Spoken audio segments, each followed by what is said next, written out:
Assalamualaikum warahmatullahi wabarakatuh. Perkenalkan, nama saya Nirvanda Eli Fernanda Silem dari Prodi Pendidikan Fisika kelas A. Kali ini saya akan membuat video mengenai tugas mata kuliah Pendidikan Pancasila yang diberikan oleh dosen saya terkait dengan semakin maraknya virus COVID-19. Adapun judul yang saya muat dalam pembuatan makalah ini yaitu COVID-19 dalam perspektif kemanusiaan yang adil dan beradab. Dosen pengajar Dr. Masri Kudrat Umar, SPD MPD,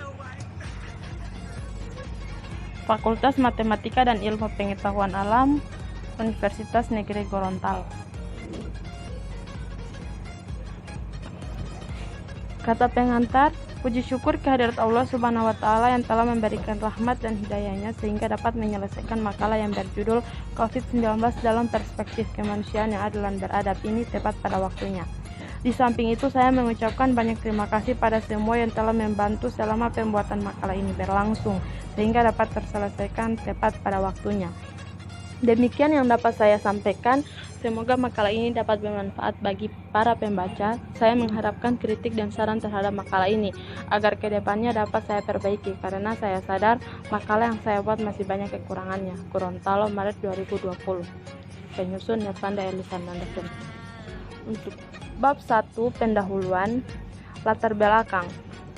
Virus corona baru atau yang memiliki nama resmi SARS-CoV-2 telah menyebabkan penyakit COVID-19 yang kini statusnya pandemi global.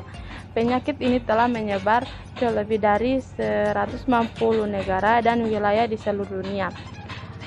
Menurut epidemiolog kesehatan masyarakat, COVID-19 diperkirakan dapat menginfeksi 40-70% dari populasi di seluruh dunia. Banyak dari kasus positif COVID-19 yang hanya menunjukkan gejala ringan, bahkan banyak tidak menunjukkan gejala sama sekali. Gejala yang harus diwaspadai menurut Pusat Pengendalian dan Pencegahan Penyakit (CDC) Amerika Serikat terkait COVID-19 adalah demam, batuk, dan sesak napas. Gejala tersebut biasanya muncul antara 2 hari atau sampai 2 minggu setelah terpapar virus. Untuk rumusan masalah ada 3. Pertama, apa pengertian dari virus COVID-19? Kedua, bagaimana cara mencegah virus COVID-19? 3, bagaimana cara terhindar dari COVID-19? Tujuan, dapat mengetahui penjelasan tentang virus COVID-19, dapat mengetahui macam-macam gejala COVID-19, 3, untuk mengetahui cara agar terhindar dari COVID-19. Kita masuk pada pembahasan. Penyakit coronavirus 2019 atau COVID-19 adalah infeksi saluran pernafasan yang disebabkan oleh coronavirus yang baru muncul. Yang pertama dikenal muncul di Wuhan, Tiongkok pada bulan Desember 2019. Pengurutan genetika virus ini mengindikasikan bahwa virus ini berjenis beta coronavirus yang terkait erat dengan virus SARS. Meskipun sebagian besar orang yang terjangkit COVID-19 hanya mengalami penyakit yang ringan atau tanpa komplikasi. Sekitar 14% menderita penyakit parah yang memerlukan perawatan rumah sakit dan dukungan oksigen, dan 5% perlu dimasukkan ke unit perawatan intensif. Kemudian, tinjauan historis. Ada 9 negara yang telah melaporkan kasus MERS-CoV, yakni Prancis, Jordania, Qatar, Arab Saudi, Tunisia, Jerman, Inggris, dan Uni Emirat Arab. Negara yang terkena dampaknya adalah Timur Tengah termasuk Yordania, Kuwait, Oman, Qatar, Arab Saudi. Afrika yakni Mesir dan Tunisia. Untuk Eropa yaitu Prancis, Jerman, Yunani, Italia, Inggris. Sedangkan untuk Asia adalah Malaysia dan Filipina. Secara keseluruhan 65,6% kasus adalah laki-laki dan usia rata-rata adalah 49 tahun. Petugas karantina kesehatan terdapat jumlah personel yang cukup dan terlatih dan memperhatikan volume pelaku perjalanan dan kompleksitas kegiatan di pintu masuk negara.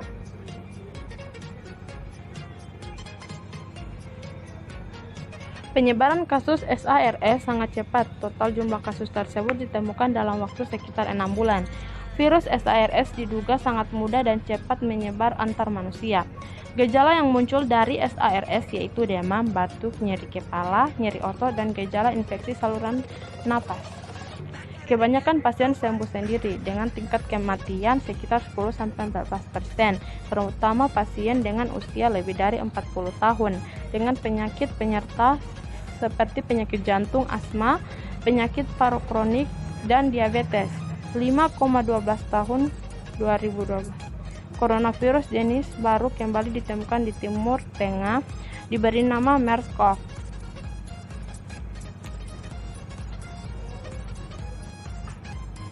Selanjutnya replikasi dan transkripsi, di mana sintesis virus RNA melalui translasi dan perakitan dari kompleks replikasi virus. Tahap selanjutnya adalah perakitan dan rilis virus. Kemudian tinjauan sosiologis. Virus corona termasuk superdomain biota Kingdovirus. Virus corona adalah kelompok virus terbesar dalam ordo Nidovirales. Semua virus dalam ordo Nidovirales adalah non-human positif sense-RNA virus. Virus corona termasuk dalam familia Coronaviridae, subfamilia Coronaviridae, genus Beta Coronavirus, subgenus Sarbecovirus.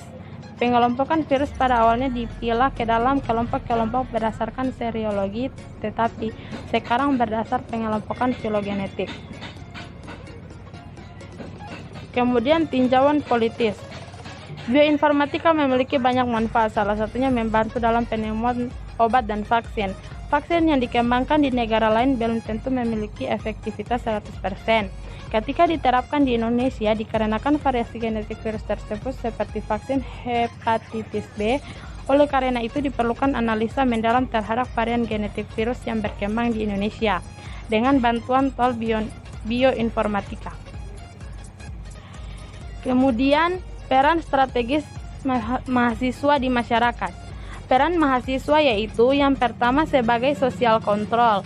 Mahasiswa dapat menjadi kontrol bagi berjalannya usaha pemerintah untuk menangani kasus virus COVID-19 ini, baik dalam pembuatan kebijakan maupun peraturan yang dilakukan oleh pemerintah.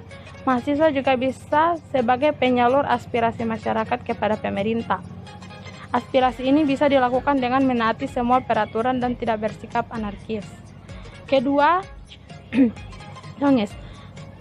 sebagai kaum intelektual, mahasiswa juga harus berpikir kritis dalam menyelesaikan masalah yang ada di masyarakat dan memberikan solusi di tengah maraknya virus COVID-19 ini. 3. Iron stock, yaitu mahasiswa sebagai penerus dan aset cadangan bangsa untuk melakukan perubahan. Selain itu, mahasiswa adalah harapan bangsa untuk melakukan perjuangan di masa depan. Permasalahan masyarakat sebagai dampak COVID-19. Permasalahan yang muncul dan menjadi kendala bagi masyarakat terkait dengan semakin maraknya virus COVID-19 ini, diantaranya yaitu semakin berkurangnya pembeli di pasar ataupun di pusat-pusat perbelanjaan karena takut tertular virus COVID-19 ini. Pedagang seringkali mengeluh karena tidak bisa lagi menghasilkan pendapatan karena virus ini. Orang-orang semakin takut untuk keluar berbelanja dan akhirnya berdampak pada masyarakat yang berprofesi sebagai pedagang. Apalagi dengan adanya kebijakan dari pemerintah untuk mengantisipasi penyebaran virus COVID-19 ini dengan menutup semua pusat-pusat perbelanjaan termasuk pasar-pasar tempat para pedagang menjual barang dagangan mereka. Para pedagang ini nantinya kebingungan untuk memperjualbelikan semua barang dagangan mereka untuk memenuhi kebutuhan ekonomi mereka juga. Kemudian kebijakan pemerintah menutup akses jalan yang menjadi kendalanya jika jalan tersebut merupakan jalan satu-satunya menuju tempat tujuan. Sangatlah sulit jika nantinya ditutup. Akan menghambat aktivitas masyarakat untuk memenuhi kebutuhan mereka yang dampaknya tetap saja kepada masyarakat. Kemudian peran mahasiswa menggerakkan masyarakat menyelesaikan masalah COVID-19 ini. Di tengah semakin maraknya penyebaran virus COVID-19 ini, mahasiswa dapat membantu pemerintah agar menaati semua peraturan dari pemerintah untuk mengatasi penularan dan penyebaran virus COVID-19 ini, agar masalah yang ditimbulkan akibat virus ini dapat terselesaikan. Mahasiswa dapat melakukan segelintir cara untuk dapat membantu pemerintah, di antaranya dapat menghimbau kepada masyarakat untuk tetap tenang dan tidak keluar rumah agar tidak tertular virus COVID-19. Bijak dalam memanfaatkan internet, jangan sampai menyebarkan berita hoaks agar masyarakat nantinya tidak panik terkait dengan penyebaran virus ini. Membudayakan membaca dengan baik dan benar agar memperoleh informasi dan tidak mudah terperdaya oleh judul-judul berita yang isinya bisa jadi merupakan provokasi. Melaporkan kepada pihak berwajib apabila didapati ada berita mencurigakan, tidak jelas, tidak logis, dan tidak dapat dipertanggungjawabkan. Dengan begitu, orang-orang di sekitar kita untuk terpapar hoaks akan lebih kecil. Mahasiswa harus benar-benar menjadi filter di tengah-tengah masyarakat, memberikan informasi yang kredibel bagi masyarakat, menjadi tameng dalam mencegah hoaks corona yang mencoba merusak ketertiban masyarakat Indonesia. Disinilah mahasiswa sebagai agen perubahan dan sebagai agen kontrol masyarakat dapat memberikan suasana disiplin, aman, tentram di tengah